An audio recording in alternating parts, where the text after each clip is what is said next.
केंद्र सरकार ने महंगाई भत्ते यानी डीए में 2% की बढ़ोतरी को मंजूरी दी है। इसके साथ ही कर्मचारियों का डीए 58% से बढ़कर 60% हो जाएगा। इससे पहले अक्टूबर में डीए को 55% से बढ़ाकर 58% किया गया था, जो 1 जुलाई 2025 से लागू हो चुका है। उस समय कर्मचारियों को एरियर का भी भुगतान किया गया था। अब एक बार फिर डीए बढ़ने से लाखों कर्मचारियों और पेंशनर्स को सीधा फायदा मिलेगा। सरकार साल में 2 बार जनवरी और जुलाई में डीए और डीआर में संशोधन करती है ताकि महंगाई के असर को कम किया जा सके। डीए 58% से बढ़कर 60% हुआ। जनवरी से मिलेगा एरियर लाभ।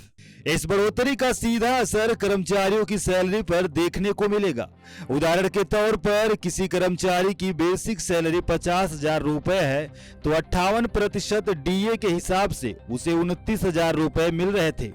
अब 60% डीए होने पर यह रकम 30,000 रुपए हो जाएगी, यानी हर महीने 1,000 रुपए की अतिरिक्त कमाई होगी।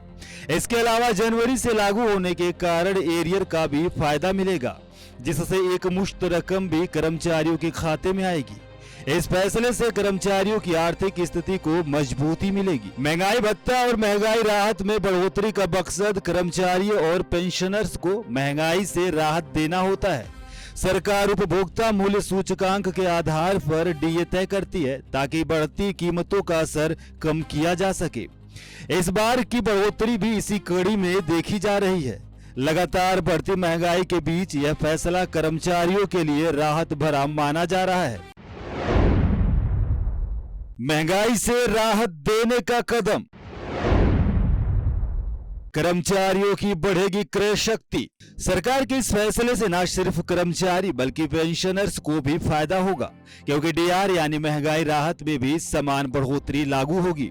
इससे करोड़ों लोगों की आय में सुधार आएगा। आने वाले समय में अगर महंगाई का स्तर और बढ़ता है तो सरकार फिर से डीए में संशोधन कर सकती है। फिलहाल इस फैसले ने सरकारी कर्मचारियों के चेहरे पर मुस्कान ला दी है और बाजार में भी सकारात्मक असर देखने को मिल सकता है।